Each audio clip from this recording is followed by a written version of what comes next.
Fala, minha galera do Brasil, estamos de volta com mais um episódio aqui do podcast Café da Tarde. Eu sou o Ricardo Augusto, seu anfitrião aqui de todos os episódios.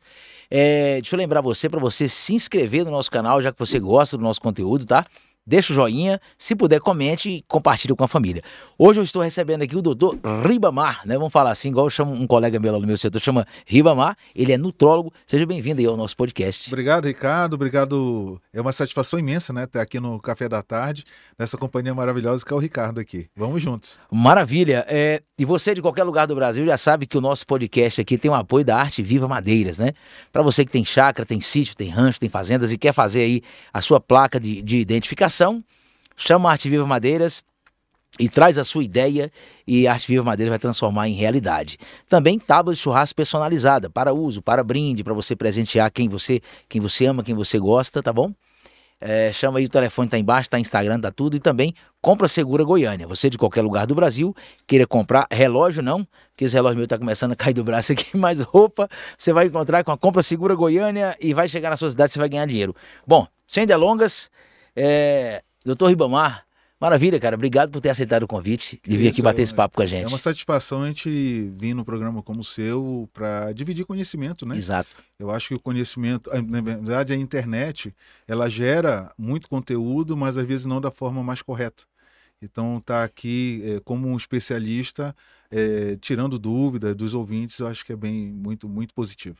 Muito bem, e você falou uma coisa muito interessante aí, né? A gente trazer o conhecimento. Por exemplo, aqui no podcast vem várias áreas e você acredita, vou te contar uma coisa, acho que já é entendível o que eu vou falar agora. Eu já aprendi tanto aqui, cara. Sim. Olha, já veio psiquiatra, psicólogo, uma mulher aí na área da nutrologia, já veio nutricionista. Nem agora eu tô aqui com um nutrólogo, um cara que pode falar com propriedade dessa área. Sim. Bom, mas antes de qualquer coisa, ou antes de tudo, né? Você é goiano, você nasceu onde? Como é que você se interessou por essa área? Como é que foi sua jornada? Na verdade, eu sou paraense, né? Nascido e criado em Belém do Pará. Não sei se as pessoas estão nos ouvindo, alguém é de lá ou conhece a com certeza cidade. Tem. E em 95 me formei em medicina pela Federal do Pará e acabei indo direto para São Paulo, né? Nem iniciei carreira em Belém, né? Já fui direto para São Paulo tentar ganhar um pouquinho de dinheiro, já que eu vim de uma família muito humilde.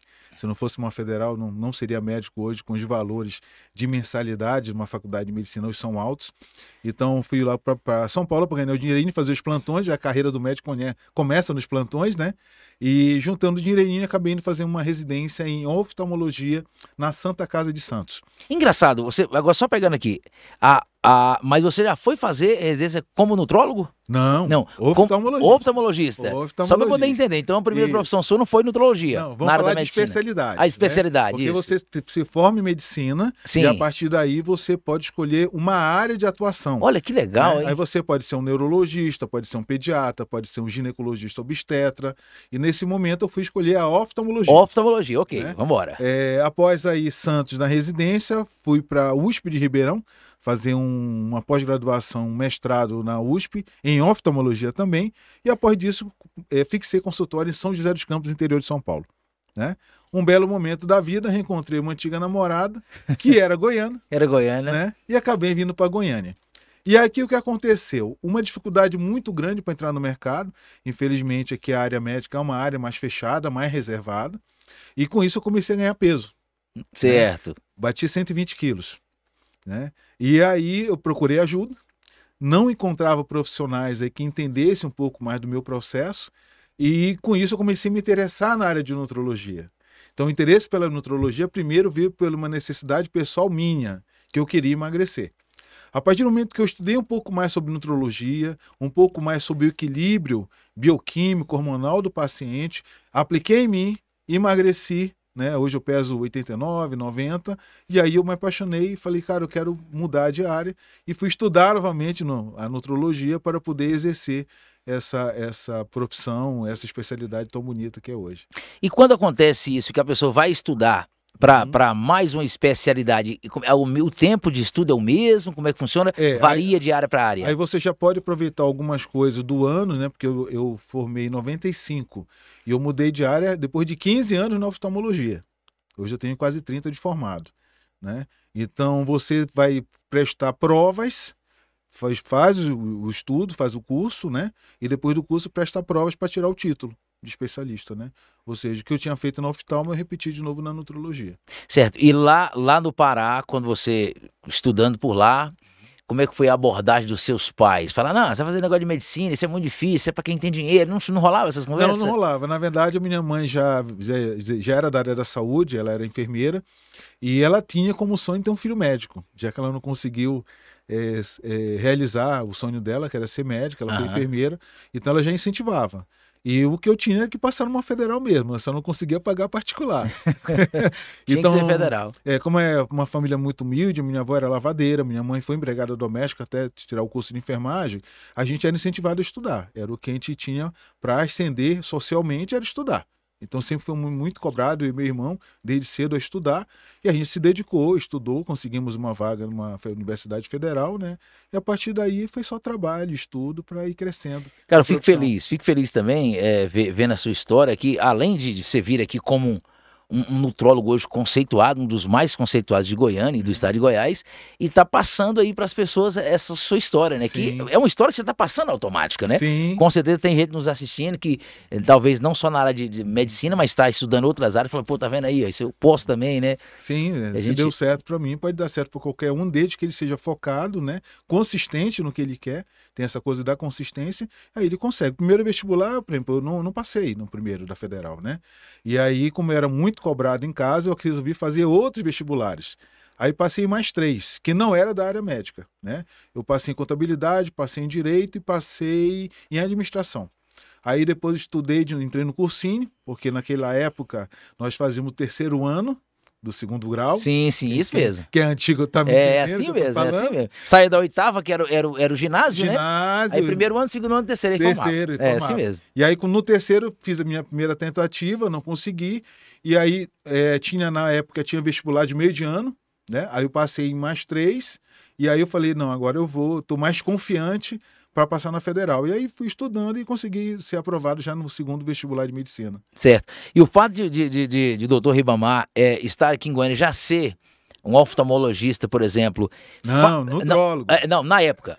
Na época, você vê. Sim. Esse fato de você ser um oftalmologista, sim. Ele facilitou que você migrasse para nutrologia, porque você já conhecia o campo, ou é totalmente diferente? Totalmente diferente. É outra vida? É recomeço. É um Comecei recomeço. do zero. E teve dificuldades também? Assim, primeiro que eu já estava empolgado com a especialidade por conta dos resultados que eu alcancei comigo. Certo. Né? Então, com isso, você motivado, né, focado, você consegue o teu crescimento. Eu lembro até dos primeiros lugares que eu comecei a atender, foi num shopping no Buriti. E na época eu já queria me destacar como médico que trabalhava com particular. Eu não queria atender convênio. Nunca atendi convênio na área da oftalmologia. Tem algum critério para isso? Não. É decisão sua. Ok. Então você se forma, tira seu título, você pode se credenciar em qualquer convênio. Certo. Né? Ou pode partir para o particular. Certo, mas da sua parte, tem alguma coisa em especial de você não querer atender convênio? Uma coisa sua? Não. Remuneração do seu tempo. Remuneração do tempo. Você então, é muito mal remunerado pelo tempo que você se dedica. Tinha que ter alguma coisa. Como é que o cara decide assim, né? Não tem nada. Hoje, uma consulta de convênio, não sei quanto está hoje, estou um pouco desatualizado, mas vou imaginar que esteja R$200 aí. Hoje, o conhecimento ele é muito caro e muda muito rapidamente. Certo. Então, hoje, um profissional, se ele não tiver o tempo dele sendo pago corretamente, ele não consegue se atualizar. Primeira coisa é essa. Os mestrados, as coisas que tem. Mestrado, doutorado, cursos.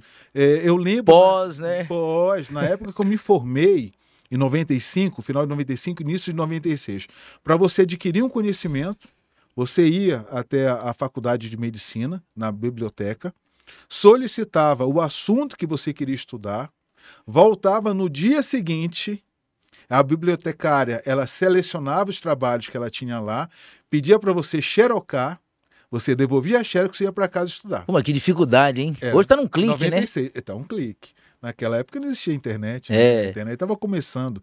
Eu lembro da minha época de estudo que a internet era discada. Para poder conectar na internet. Nossa senhora, era sofrimento. Era sofrimento. Aí, sim, aí você estava lá, eu acabei de interromper, no Buriti, você decidiu não mexer com convênio porque pagava pouco. Um amigo até hoje, oftalmo, e eu batalhando pelo particular, né? E ele me chamou de louco, falou, mas você é louco, cara, você tá recém-chegado, tá numa área nova, que ninguém te conhece, e você quer atender só particular, começa pelo convênio. Falou, não quero atender convênio, eu quero entregar o meu melhor como profissional para um paciente que me procura e ser reconhecido dessa forma e ser remunerado dessa forma, né? E hoje, como somos amigos, a gente ainda se encontra ali pelos Alphavilles, ali pelo Prime lá, que é perto de casa. E ele, cara, como ninguém imaginava, né, que você fosse chegar onde você chegou, porque na época eu falei que você não ia conseguir, e aí hoje você provou que estava no caminho certo, né? Exatamente. Entendeu? Você acreditou, né? O acreditar ele é Acreditei. muito bom. Sim. E eu vejo pesquisa muito na internet, eu vejo que para nutrólogo mesmo, Uhum. até então, você foi o mais preparado que eu vi. Não desmerecendo os outros que eu vi também. Eu falo assim, a minha observação, a minha ótica, né? Sim. Mas hoje o que acontece? Hoje, na medicina, a partir do momento que você se forma, você pode atuar em qualquer área. Isso não quer dizer que você seja um especialista. Sim. Tá? Especialista você tem que ter o título. Ou uma Ok. residência, ou ter o título, né? Então, hoje a gente tem muitos nutrólogos, ou seja, pessoas atuando na área da nutrologia, mas nem todos têm o título de especialista. Ok, e por que algumas pessoas não têm o título? Existe uma dificuldade, uma barreira? O que é que tem aí que as pessoas não conseguem? Algumas, por exemplo. Eu falo que o funil sempre vai existir, porque quando você entra para a faculdade já é um funil. Um funil. Né? Nem todo mundo consegue passar para uma faculdade de medicina. Depois da faculdade de medicina, você vai escolher uma especialidade. Só que diminui muito o número de vagas. Engraçado esse Entendeu? negócio, né, cara? Então hoje, se você entra numa faculdade que é 100 vagas, né, sei lá quantos mil concorrendo ali, ou na minha época, acho que era 30 por vaga, a concorrência. Isso Hoje federal? está maior. Como é Federal, que é? Federal. Hoje está maior, acredito eu. Depois vocês me corrigem aí que estão me ouvindo. Hoje deve estar maior a concorrência.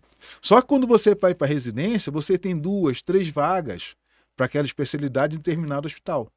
Então diminui drasticamente.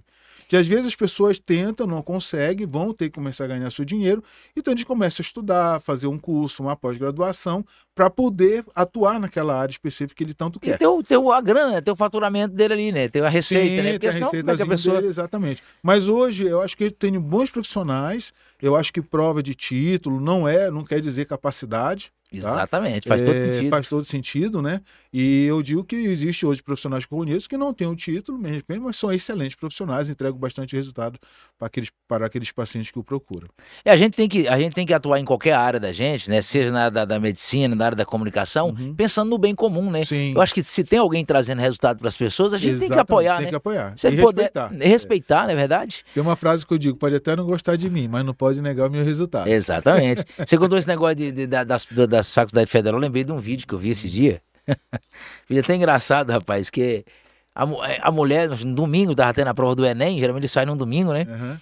Você tinha uma mulher presa lá dentro, lá, e a mulher foi lá e foi entrevistar ela. Falou, você conseguiu entrar aqui na prova do Enem? Ela falou, não, eu não sabia que era a prova do Enem, não. Eu pensei que era alguma promoção aqui. Eu entrei aqui, agora tem que sair só 3 da tarde, porque vou trancar.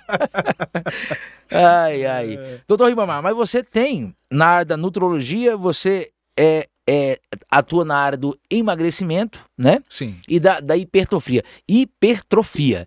Sim. Essa é as suas duas especialidades. Na nutrologia tem mais algumas ou todo nutrólogo vai atuar nisso aí? Como é que funciona? Não, na verdade, a nutrologia é uma especialidade médica, certo. Ela atua muito na prevenção, tá? Na prevenção de doenças. Então existia um conceito, quando eu saí da faculdade, eu aprendi a tratar a doença. Certo. O primeiro conceito é esse, né? Então o médico ia lá, se você estava fora do padrão dos exames laboratoriais, você estaria doente. Vamos resumir dessa forma. Com o avançar da medicina, a medicina começou a se preocupar muito mais com a prevenção de doenças do que tratar o doente. Ou seja, o paciente que me procura no consultório, na verdade, ele não quer adoecer. Não é um paciente que chega com uma queixa. Foi um grande avanço, né? Foi um grande avanço, né? Graças a Deus. Graças a Deus. Então, como era uma consulta anteriormente, né? Que eu brinco nas antigas, né? O paciente chegava com você médico ali, sentava e o médico perguntava, o que é que você está sentindo? Está doendo aonde? Né? Exatamente. Se esse mesmo paciente dissesse para você, não, eu só quero fazer um check-up, ver se eu estou bem porque eu quero continuar bem. O médico simplesmente dizia assim, levante-se e volte no momento que você tenha alguma queixa. Exato. Vai me apresentar. Para a época isso aí faria sentido total, faria sentido total. Hoje não. Hoje os pacientes me procuram já querendo prevenir alguma doença que possa estar ali no seu curso. Existem muitos processos patológicos ou processos de doenças que eles são silenciosos. Então, às vezes, quando você vê uma pessoa infartando, caindo no chão ali de repente, o pessoal fala assim, morreu de repente. Aham. Na verdade, se você for estudar esse paciente ao longo do tempo, ele já vinha morrendo aos poucos. Né? E nós temos exames hoje que vão te indicando se esse paciente ele está inflamando, se ele está adoecendo, e às vezes, quando vem já o aviso, já é tarde demais. É o mal Exatamente. súbito, né? Às vezes. Né? É o súbito. Isso Então, aí. hoje realmente mudou. Hoje o nosso objetivo como médico é prevenir. Inclusive, a prevenção é muito mais barata do que tratar a doença. Exatamente. Porque como diz o Laí Ribeiro, né? A doença, a saúde vai a cavalo e volta a pé, A né? pé, exatamente. E se você não investir na saúde hoje, vai gastar muito dinheiro quando você estiver doente. Deixa eu pegar um gancho rapidinho essa questão do súbito aí, que você me chamou a atenção, porque geralmente a morte súbita, tem até uns testes que a pessoa faz no pulso pra saber se como é que tá a batida, se tá dando atrasada e tal. Sim. Mas assim, a pessoa que morre subitamente do coração, por exemplo, sua área não é cardiologia, Sim. mas existe alguns sinais que a pessoa dá antes daquilo acontecer, por mais que seja uma coisa bem Então, silenciosa? primeiro, vamos falar de pressão arterial, né? Às vezes você tem um paciente ali que ele tinha uma pressão que era 12/8, seria uma pressão ideal. Depois ele vai para 13/9, não sente nada. Depois de um determinado tempo, às vezes ganhando peso, dormindo mal, nível de estresse aumentando, aí vai para 14, vai para 16. Essa subida lenta e gradual da pressão, nem sempre ela avisa. Não Ok. avisa. Só que isso vai causando lesões em vasos dentro do seu corpo, né? Paredes de artérias, elas vão ficando inflamadas por conta desse aumento de pressão. Então, quando você sente uma dor de cabeça forte, ou você pode ter um AVC, existe o AVC pela pressão arterial mais alta, você já vinha nesse processo ao longo do tempo sem ser avisado. Entendeu? Sim. Então, hoje, na nutrologia, como nós pedimos uma relação de exames, são 35 exames em média, onde nós avaliamos não só o perfil hormonal do paciente, mas avaliamos, por exemplo, o perfil hepático. Como é que está o fígado desse paciente? TJ, TGP, gama-GT. Nós podemos avaliar o perfil de colesterol dele. O colesterol está alto, não está alto, triglicérides, que também é muito Triglicérides importante. é canseira, viu? Que lá. E tem uma relação direta com o que você come, né? Quanto a comida mais hiperglicêmica, ou seja, com mais teor de pico glicêmico para o teu corpo, você aumenta o triglicérides. Às vezes a pessoa pensa só em gordura. Uma comida com pico glicêmico, o que que é? Qual alimentação Vamos que dar dá um esse exemplo pico aqui. glicêmico? Refrigerante. Certo. Líquido, rapidamente absorvido, que contém açúcar. Certo. Vai direto para a corrente sanguínea. Corrente na sanguínea já joga o pico de glicemia lá em cima. Isso aumenta o triglicérides? Aumenta o triglicérides com o tempo. Exatamente. As pessoas acham que é gordura só. Não, não é gordura. O carboidrato simples, que é aquele que gera pico glicêmico mais rápido, ele também pode alterar teu nível de triglicérides, tá? Pão, né? As pessoas comem muito pão, em exagero. Não é que você não possa comer pão. Eu acho que não é nem 8 nem 800, é o equilíbrio que te leva a uma Até para não saúde. radicalizar, senão Não você mexe até com a radicalizar. cabeça da pessoa, né? Poxa, mas tem gente que come 3 pães aí no café da tarde, entendeu? Coloca uma manteiguinha lá, às vezes até uma margarina, que não é tão o ideal, e joga para dentro todos os dias. Isso ela não vai adoecer em um mês, nem em 2. Ela vai adoecer daqui a 1 ano, 2 anos, 3, quem sabe. Aí o cara não pratica exercício físico, que é outra coisa que a gente recomenda muito no consultório. Fazer alguma atividade. Não é ir para academia. Você pode fazer uma caminhada, uma corrida, você pode jogar um beach tênis com seus amigos, ou um tênis, que seja. Tem que se movimentar. Fazer uma flexão com o próprio corpo, né? Uma coisa que tá ao alcance, né? O homem foi feito para se movimentar, né? Os nossos antepassados, eles iam atrás da caça. Ou iam coletar frutas. Eles não ficavam em casa ligando pro Disque Pizza. Não existia isso, pro né? iFood, para entregar em casa. Bem como também, depois que mesmo que foi, as coisas foram evoluindo, que chegou aí nessas pessoas de roça, cabo de roça, você sabe, igual o nome de fazenda, né? Isso. Que é estar fazendo alguma coisa o tempo todo, né? É arrumando arame, é capinando um trem. Não para, né? Então Não isso aí, para. o tanto que é bom pra saúde, Isso né? é bom para saúde. Interessante. Hoje eu tenho alguns pacientes com 70 e poucos anos de idade. Se você olhar para o perfil de exame deles, 70 e poucos anos, eles correspondem a uma pessoa mais jovem. Porque eles se preservaram com o nível de saúde. Dorme cedo, acorda cedo, nível de estresse menor, se alimenta. Até foi um senhor que eu atendi, que ele está casado pela 3ª vez, 76 anos, esposa com 30, Olha aí. com um filho de 5. O homem tá forte demais, velho. Tá mais forte que eu, Tá velho. mais forte. Mas aí eu perguntei como é a sua alimentação. Doutor, eu só como batata doce, não gosto de arroz branco, né? O meu café de manhã é um café mais simples, né? Não como pão. eu escolho outros tipos de carboidrato. Então, assim, ele já faz, da forma dele, uma alimentação mais correta. E de maneira natural e talvez até instintiva, né? Instintiva. Incrível, né? Entendeu? E isso reflete nos exames e também no estado de saúde atual dele, né? Com 76 anos, esbanjando aí energia e disposição. Muito bem. Rapaz, e agora o que a gente come de manhã, doutor? Porque, por exemplo, é difícil, cara. Por exemplo, aquela bolacha que você passa ali com manteiga, eu mesmo nunca fui muito fã de margarina. Eu acho margarina uma desgreta. E apesar que depois que a gente começa a estudar sobre a margarina, a gente realmente desanima com o negócio. Se você tiver um. Mas assim, pô, tem aqueles biscoitinhos, aqueles crack, aquilo lá é uma beleza com café, vai de manhã. O que a gente come de manhã? É uma beleza, mas é um produto processado. Processado, né?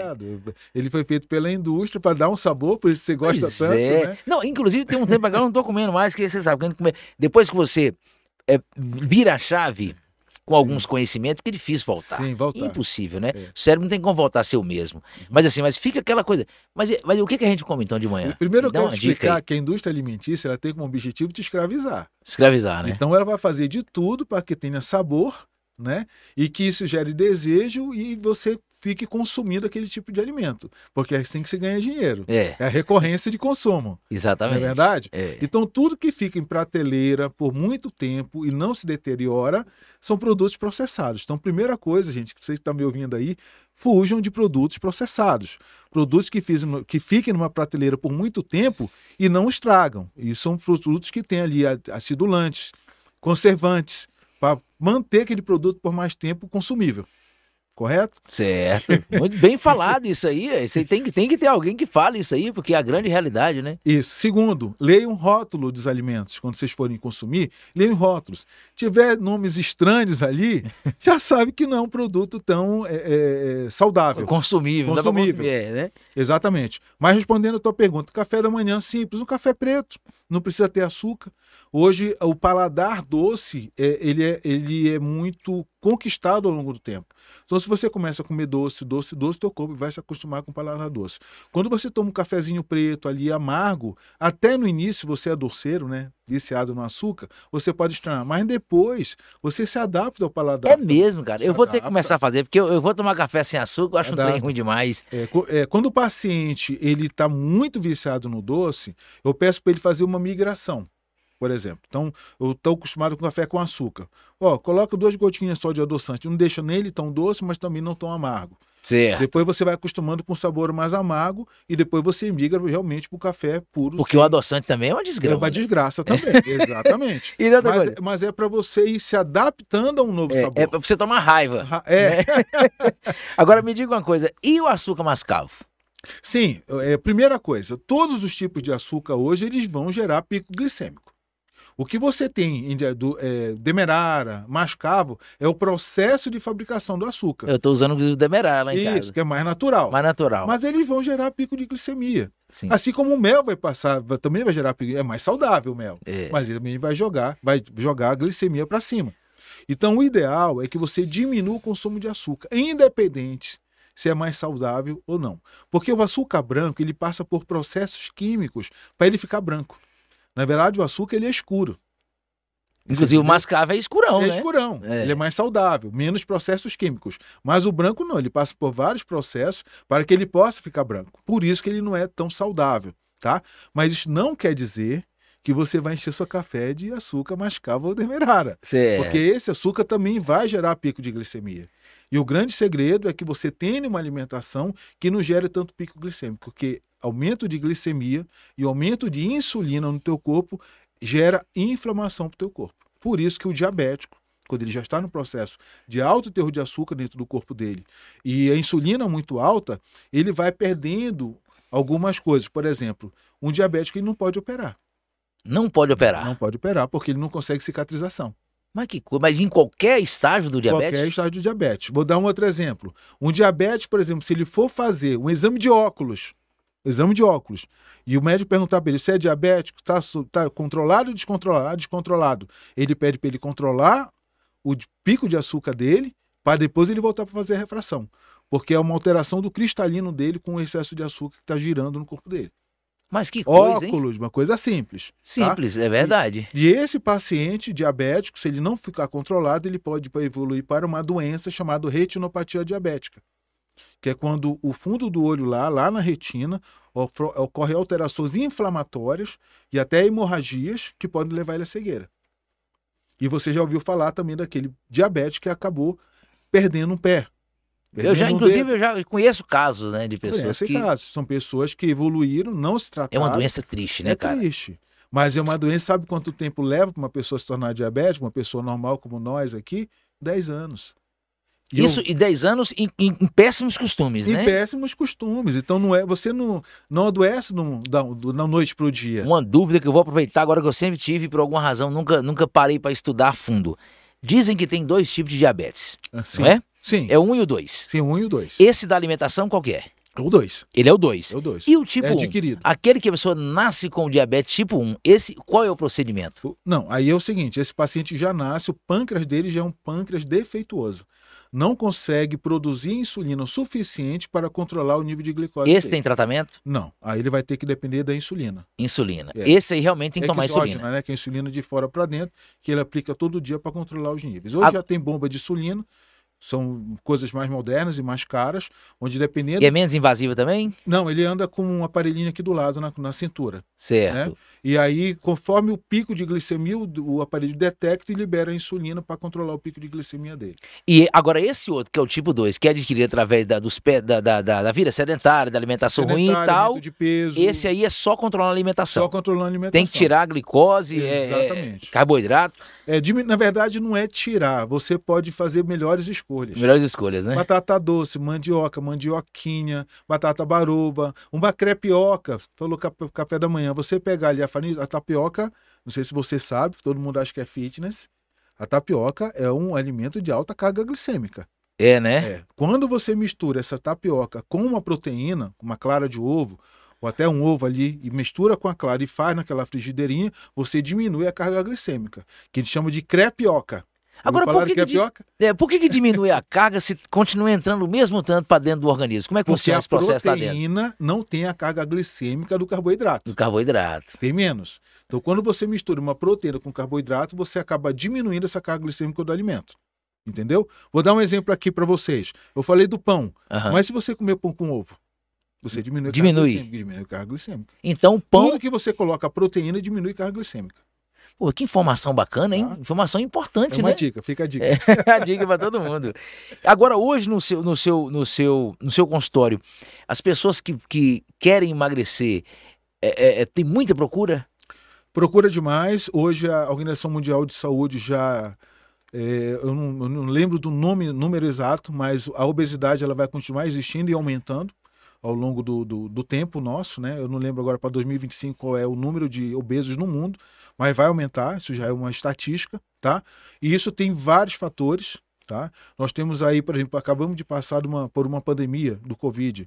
Não sei se você sabe, mas a obesidade aumentou durante a pandemia. Parece que muita coisa ruim aumentou nessa pandemia, ansiedade, depressão. Tudo aumentou durante a pandemia, né? O número de alimentos processados de fácil acesso e mais baratos. Hoje a gente sabe que uma população mais carente, ela tem dificuldade de comer mais corretamente. Tudo mais saudável e mais caro. Não é verdade? Um exemplo é a banha, né? Lá em casa ela só come na banha de porco, que é excelente. Pô. Banha, né? Mas você vai pegar uma banha e o óleo...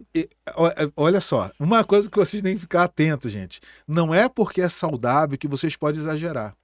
Eu acho que o equilíbrio é a palavra-chave. Nem 8, nem 800. Legal, banho de porco é natural, bom para cozinhar, mas é uma gordura também saturada. O excesso também pode te prejudicar. É mesmo? Nada em excesso funciona, gente.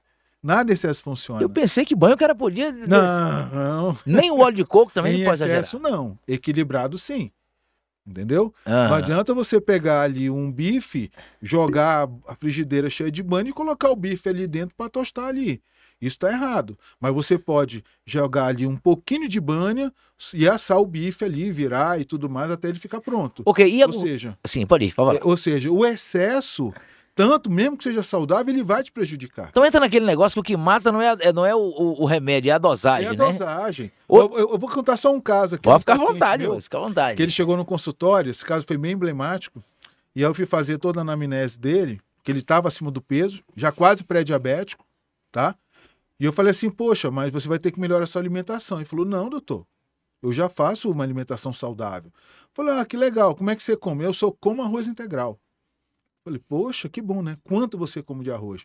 Não, metade do meu prato é arroz. Aí não adianta nada, né? Não adianta. Você sabe a diferença do arroz integral para o arroz branco? Eu não sei. Uma coisa boa para eu aprender agora. Apenas 2 gramas ou 3 de fibra. Fibra, né? Fibra. O integral tem e o outro não. O outro não tem. Mas o pico glicêmico É o mesmo. é quase próximo. Quase próximo. Quase próximo. E se vocês tiverem dúvida, quando chegarem no supermercado, pega um saco de arroz, tá? Vê as calorias, e pega o saco de arroz integral, pega as calorias, vê a caloria do arroz branco. Isso é muito próximo. Quase a diferença é mínima. Pouca coisa, né? O que o arroz integral proporciona para você é uma saciedade maior, porque ele tem mais fibra.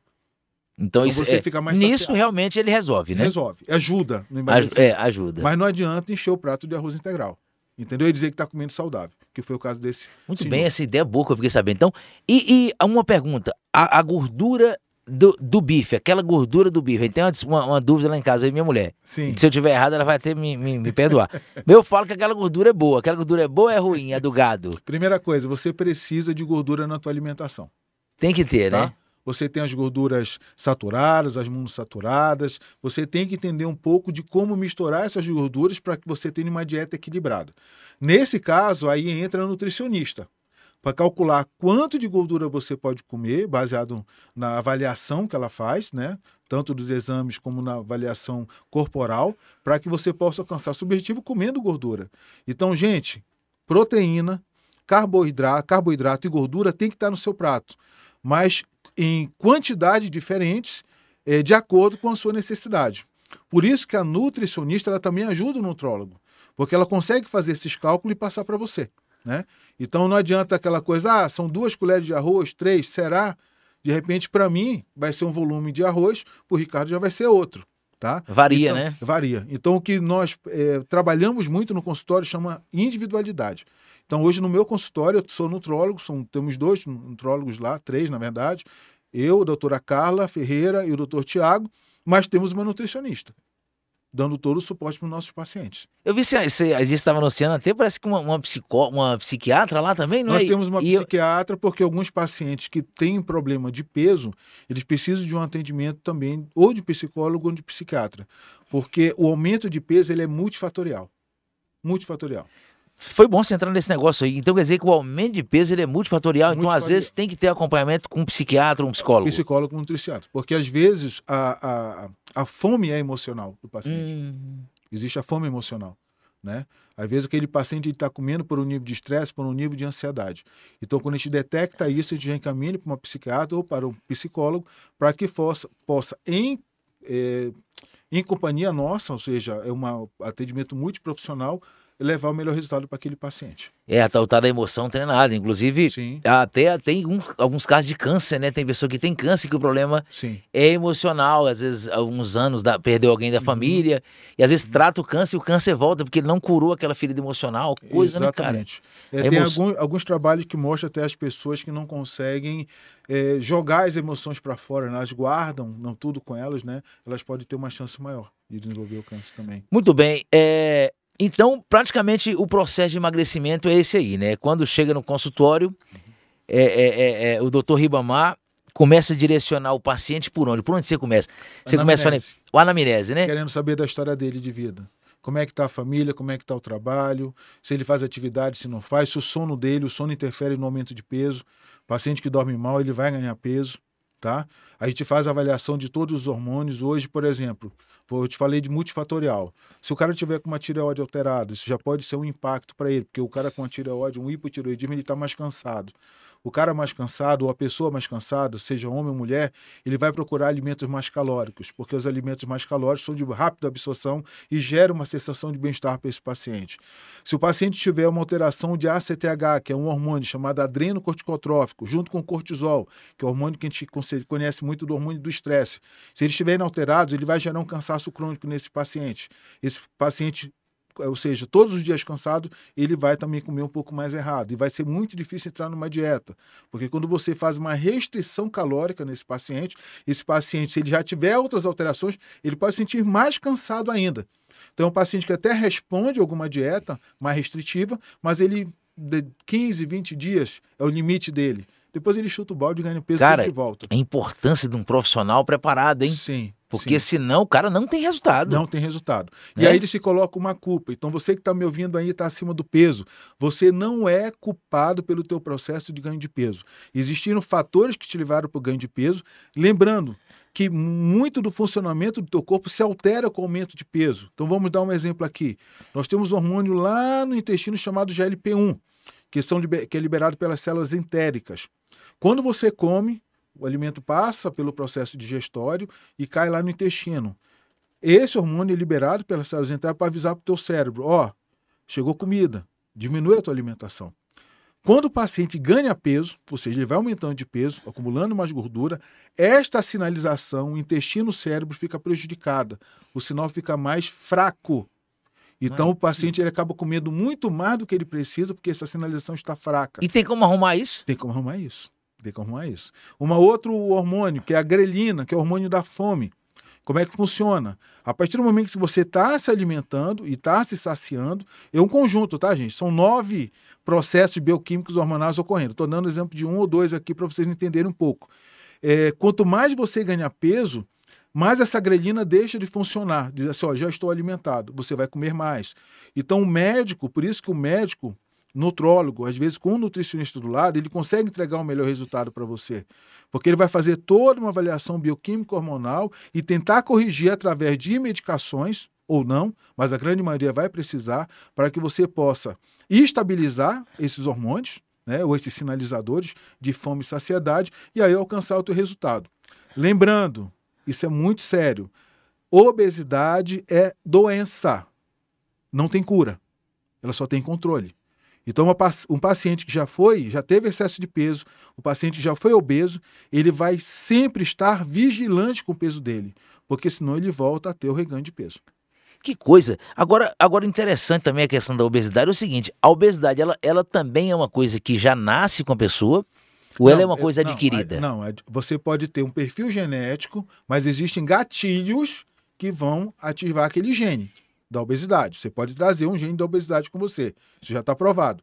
Mas e o gatilho? Aí vai depender do ambiente. Vamos imaginar que você tenha um gene e você é um jovem e passou no vestibular, mora no interior e veio para a capital.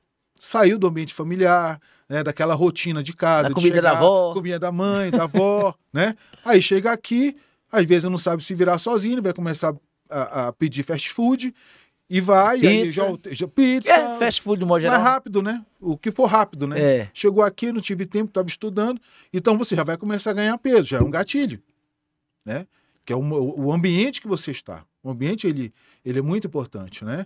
Eu acho que uma das coisas que me fez apaixonar pela nutrologia é porque eu vim de uma família que era humilde, e a partir do momento que essa família começou a ter condições financeiras melhores, elas começou a entrar em casa alimentos que não seriam tão ideais. E a mesa ficar muito farta, né? Então o ambiente que eu tinha na minha casa com a minha mãe, eu chamo de ambiente obesogênico. Era um ambiente que me levava a ganhar peso, né? Isso porque a minha mãe queria demonstrar o seu sucesso financeiro com uma mesa farta. Isso é muito comum. Não é verdade? Rapaz, que coisa. Olha, eu já passaram várias pessoas por aqui, viu, doutor Ribamar? Mas o senhor, assim, isso tá de parabéns, cara. Eu acho que pela maneira que você explica, pela maneira que você... Pela sua história. Eu acho que a gente tem... Eu falei um dia aqui, eu falei, o psiquiatra, geralmente o psiquiatra, ele passa por alguma depressão, passa por alguma... para ele poder querer ser psiquiatra. Então, assim, tá vendo? A gente vê que a sua história aí, dentro da odontologia, tem uma coisa lá atrás que vai fazendo com que você, tanto na sua história da sua família lá, com a sua mãe e tal, quanto a sua. Quando você chegou em Goiânia, você estava obeso, você perdeu quantos quilos? 30. 30 quilos? Você estava pesando quantos quilos aqui? 120. 120, aí perdeu 30 quilos. Quer dizer, isso aí fica no currículo da pessoa ali, né? Pro resto da vida. Sim. E tem um detalhe, né? Você se identifica com o paciente que chega no consultório. Porque é muito comum a gente ouvir no consultório, você é a minha última esperança. É o paciente que me acompanha ali pelo Instagram. Eu mostro alguns resultados de alguns pacientes, eu não mostro de todos, porque até o conselho ele não permite antes e depois.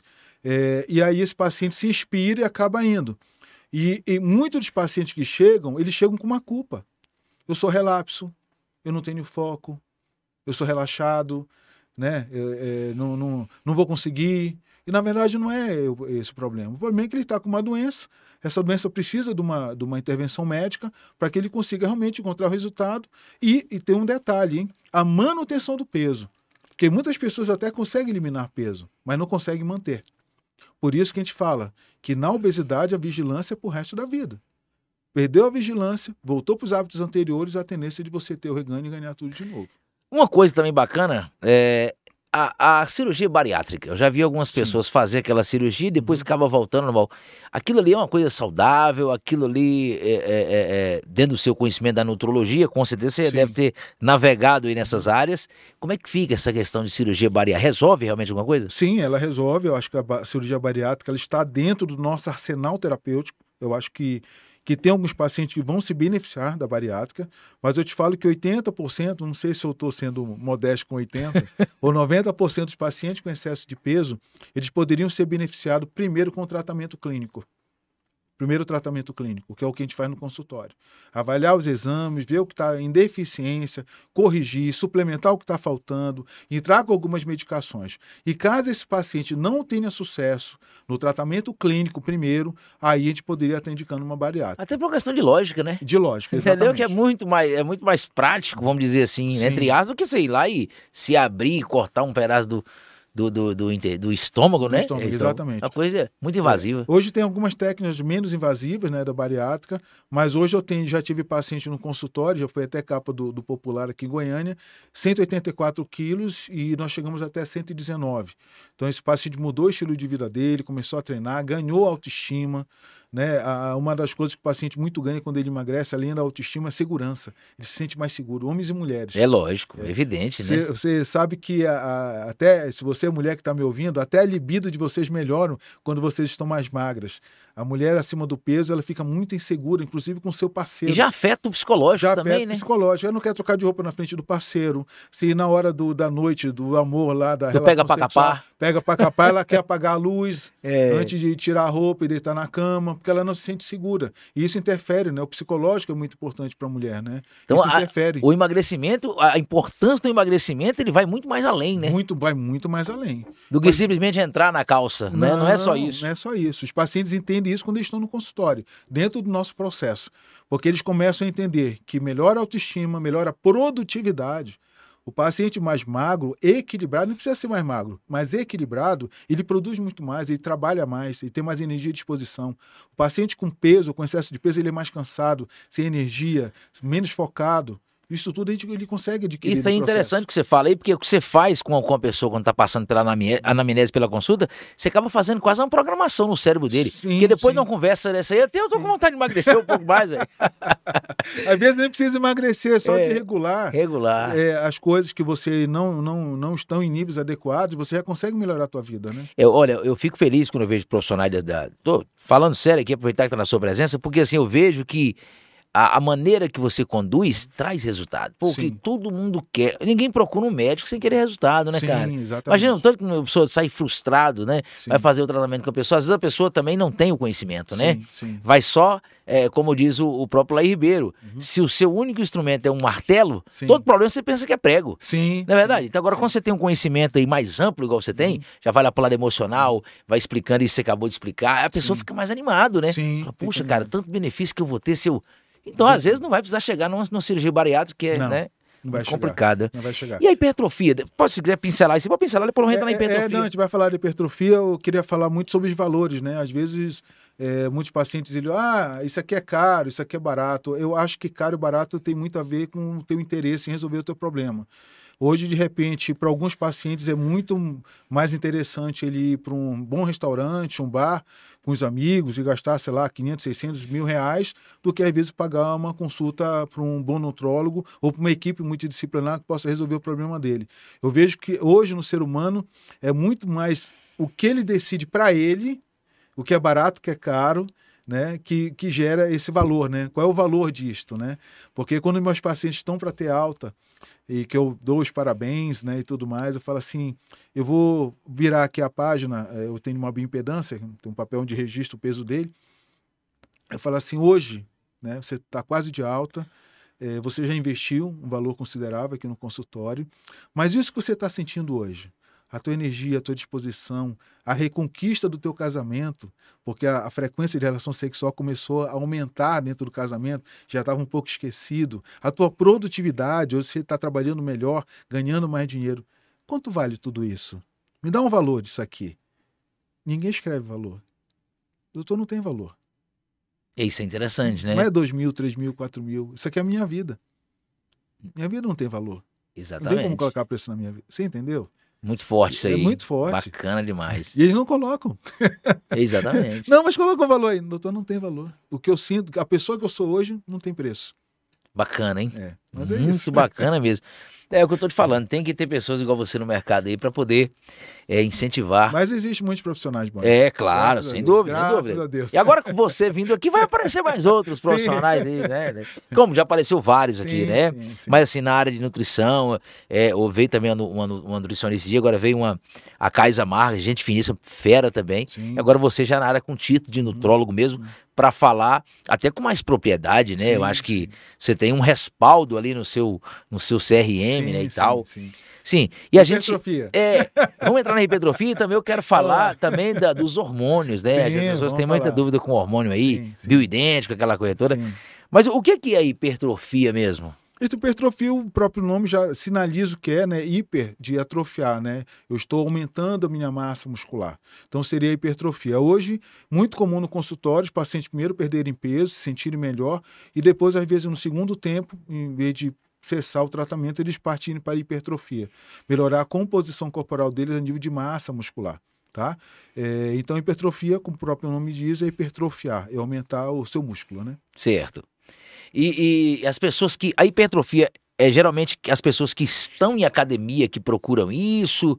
Não. Como é que funciona esse negócio? Hoje você pode, não precisamente em academias. Lembrando que o exercício resistido, que é quando você puxa o peso, ele é muito mais eficiente para hipertrofia do que, por exemplo, um crossfit. O crossfit você consegue uma definição de corpo melhor, mas não consegue volume muscular tão interessante. Isso depende muito do perfil de cada paciente. Tem paciente que quer só o abdômen travado, né?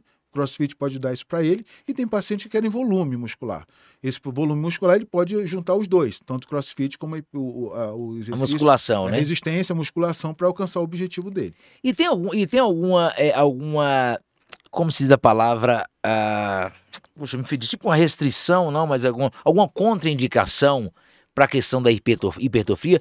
Hipertrofia, tem pessoas que não podem fazer exercício para ter a hipertrofia no corpo, ou não existe? Qualquer pessoa? Não existe, a não ser que esse pessoa tenha, por exemplo, um problema de coluna, né? Então ele vai ter que ter um profissional muito mais preparado ali para orientá-lo qual exercício ou não ele pode fazer.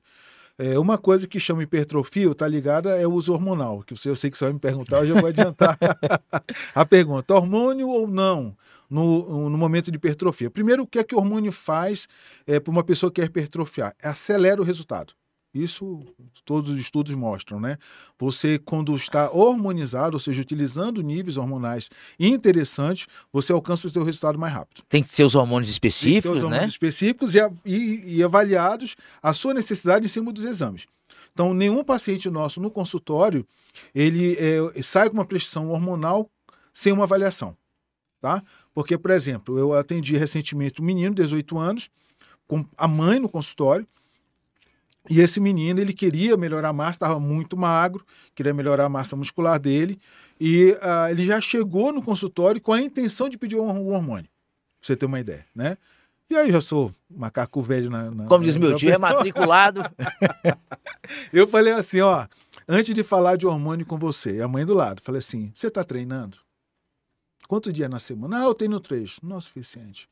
Primeiro você vai treinar 5 vezes na semana, no mínimo. Você vai fazer, chamei a nutricionista, vamos preparar uma dieta de hipertrofia para ele, você vai fazer a dieta de hipertrofia, eu vou te passar alguns fitoterápicos aqui que pode te ajudar a alcançar o teu objetivo, e daqui a 2 meses a gente conversa de novo. Vamos ver se você merece alguma coisa a mais. Certo. Né? Aí repetimos os exames, ele voltou com a mãe, já tinha conquistado 2 ou 3 quilos de massa muscular natural, sem precisar de nada. E eu falei assim, sabe o que eu fiz com você? Eu quero te mostrar que o hormônio, ele é apenas um dos pilares que pode te ajudar a chegar no teu resultado. Você precisa de um treino, muito bem montado, você precisa se esforçar, você tem que ter teu esforço e precisa comer bem. E ainda descansar, porque o cara que é hipertrofia, ele tem que dormir bem. O músculo tem que dar uma... Tem que dar uma descansada, porque você Tem treinou... todo um processo, tem né? todo um processo. Não é uma coisa, né? Nada é por acaso, né? Nada é por acaso. E as pessoas querem colocar toda a responsabilidade do resultado dele, de hipertrofia, apenas no hormônio.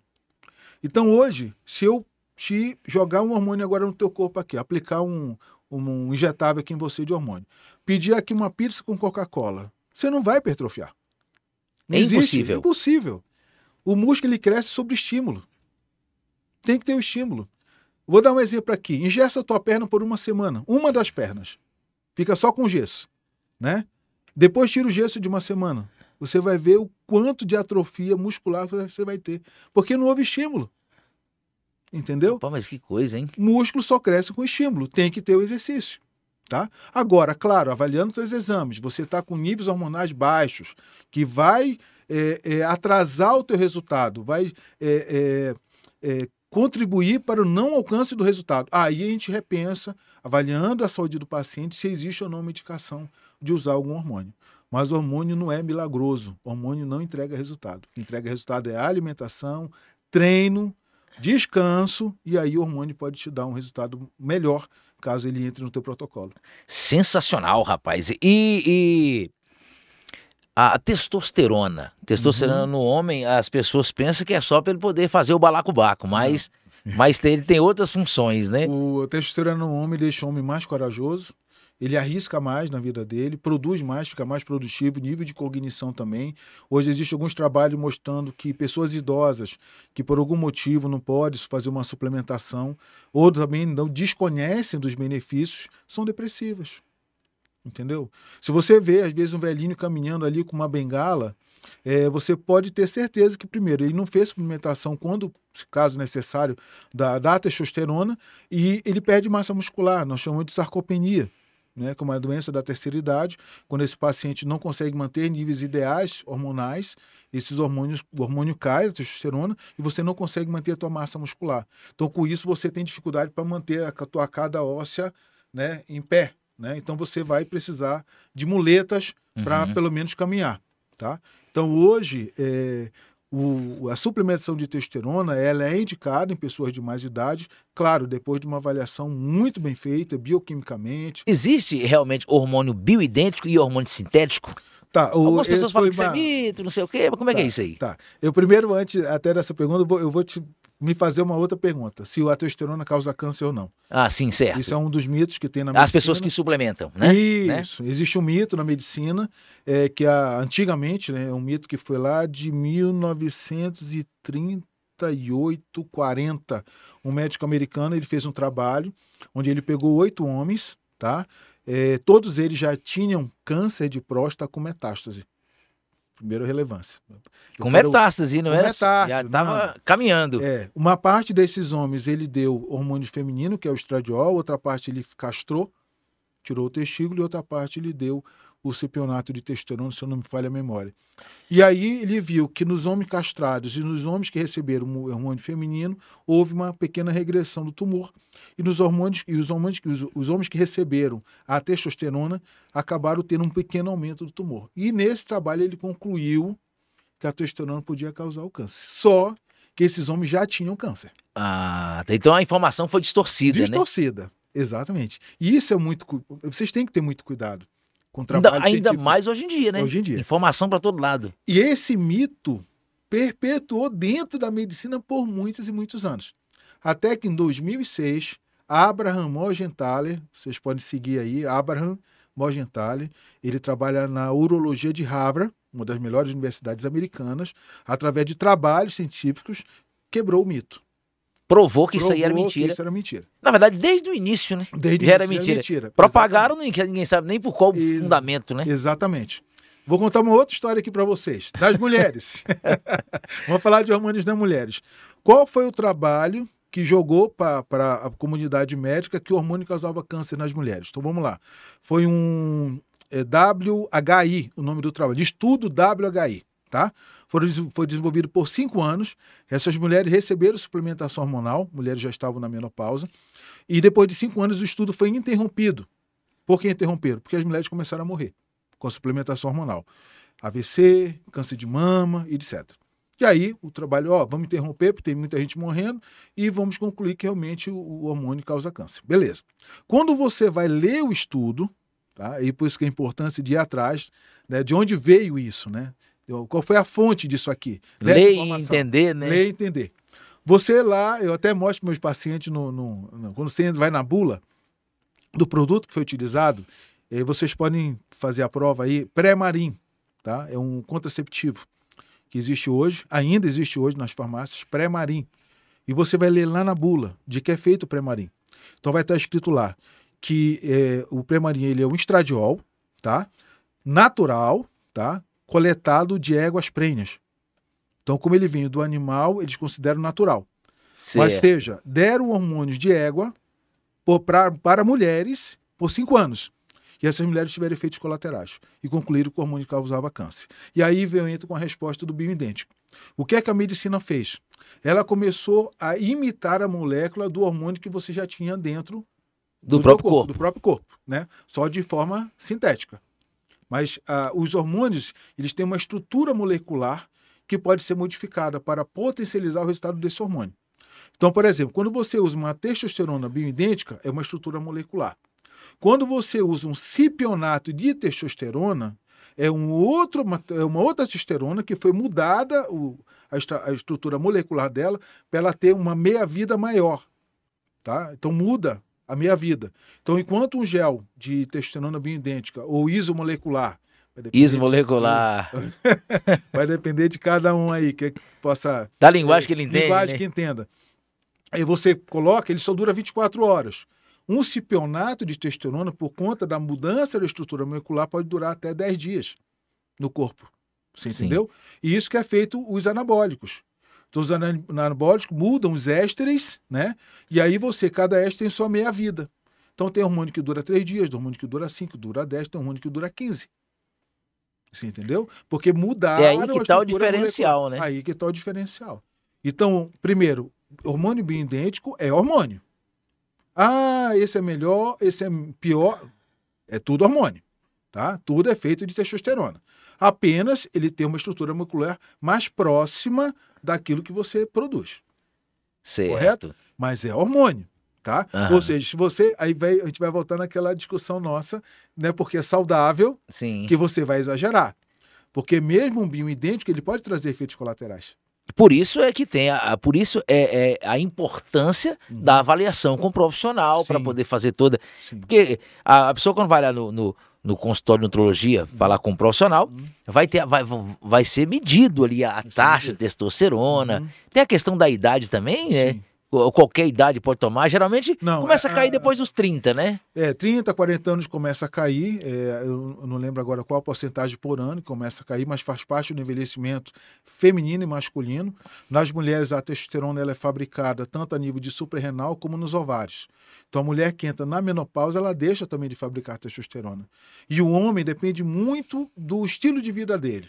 Tá? Quanto mais estressado, menos exercício, mais cedo ele entra nessa carência de testosterona no corpo dele. Então depende muito do estilo de vida do homem. A mulher entrou na menopausa, a tendência é que ela tenha uma testosterona menor mesmo. E o cara fumar uns paeiros também diminui a testosterona do Sim, cabra? porque você se inflama, né? Tudo que inflama o corpo diminui a testosterona. Então, por exemplo, Covid.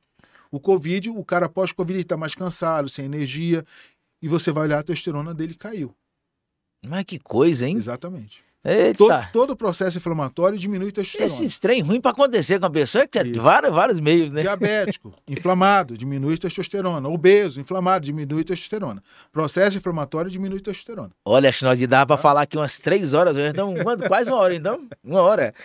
Vamos ter que chegar, estamos chegando ao final, mas esse bate-papo dava umas 2 horas tranquilo, viu? Doutor Ribamar, o senhor é casado? Sim. Tem filhos?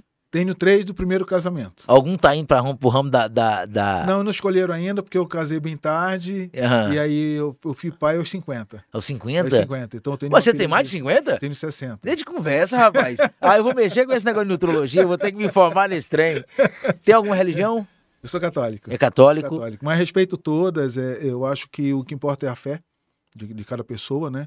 Então, se o protestante, o católico, o espírita, desde que ele não prejudique as outras pessoas, né, tenha fé. Faça o bem, né? Faça o bem. Acho que o que importa é isso. Acho que não adianta você ir numa igreja, ajoelhar, rezar e sair de lá e fazer coisa que não deve, que eu vejo muito isso acontecer. É um fato. Eu acho que a tua fé você pode praticar todos os dias, não precisa estar dentro de um templo, não. Exatamente, muito bem. Você tem umas ideias bacanas, vamos conversar depois nos bastidores sobre isso aí. Gosta de viajar? Tem algum hobby? Adoro. Eu acho que o que mais me deixa feliz são viagens, principalmente dentro do país e fora. Porque eu acho que numa viagem você aprende muita coisa, você aprende uma nova cultura, novos costumes, novos hábitos, degusta novos alimentos, né? E eu acho que um dos maiores prazeres que eu tenho é viajar. Então nós somos dois, né? Inclusive eu estou precisando de viajar. Agora, para a gente finalizar, com o seu conhecimento de muito tempo de nutrologia, eu queria que o senhor pontuasse hoje, para as pessoas que estão em casa, Sim. Quais são, na sua visão, na sua experiência, os piores alimentos do mundo que as pessoas, se puderem, não comam aquilo ali? Tudo que for processado, tudo que tiver embalado, né? Existe uma frase de um colega bem famoso aqui na área, que ele fala que você tem que desembalar menos e descascar mais. Então, tudo que for mais natural, que vier da natureza, eu acho que você pode estar colocando no teu dia a dia, com muito cuidado. Não existe 8 nem 800. Eu acho que é o bom senso. Eu já tive pessoas, até dei o exemplo do arroz integral, mas já tive pessoas que, por conta de frutas, ele não estava no estado nutricional ideal para consumir tanta fruta, ele consumia fruta e as frutas também acabaram prejudicando um pouco da saúde dele. Então, o que eu vejo hoje é que o paciente, se ele quiser entender o que ele pode ou não comer, ele tem que fazer os exames, ver como é que está todo o processo bioquímico hormonal dele, e a partir daí, com uma nutricionista, um nutrólogo, juntos, desenvolver junto com ele o melhor caminho para ele possa encontrar a saúde dele. E eu quero deixar, eu acho que de todo esse nosso papo, algumas certezas que eu quero deixar para vocês. Primeiro, obesidade é doença e merece tratamento, merece um médico do seu lado, junto com uma nutricionista ou uma equipe multidisciplinar, que pode ser envolver até uma psicóloga, uma psiquiatra ou até um educador físico. Tem que ser uma equipe multidisciplinar. Segundo, falamos de hormônios. Hormônios não são milagrosos. O hormônio faz parte apenas um pilar da sua saúde, apenas isso, tá? Então não existe milagre com hormônio. Então esqueça a coisa que existe milagre. Não existe pílula mágica. Muitos de vocês estão aí do outro lado, ainda acreditam em pílula mágica. Às vezes é uma notícia lá na internet que mostram, eu já vi muito isso, o cara antes e depois, o que é que ele fez? Tomou isso aqui. Gente, não se enganem. Para permanecer magro e emagrecer, precisa de sacrifício, precisa de dedicação. Não é fácil, não foi fácil para mim, não vai ser fácil para vocês. Então, só com a dedicação de vocês, com o trabalho de vocês e uma equipe multidisciplinar, vocês conseguem emagrecer, conseguem manter os hormônios dentro dos níveis ideais. Alto prejudica, baixo também prejudica. Então, nem 8 nem 800. Eu acho que com isso vocês conseguem viver melhor, com mais qualidade, né? Com mais saúde. Eu acho que é isso. Muito bem, cara. Fiquei muito feliz por você ter vindo aqui. Espero que você volte de novo, porque acho que ficou muita coisa que nós deveríamos ter falado, mas o tempo não permite, né? Então tá bom. Obrigado pela presença, obrigado para você de todo lugar do Brasil e até o próximo episódio, se Deus quiser. Eu bati um papo aqui com o Dr. Ribamar Cruz, ele é nutrólogo, tá bom? Até o próximo podcast, se Deus quiser, e ele há de querer.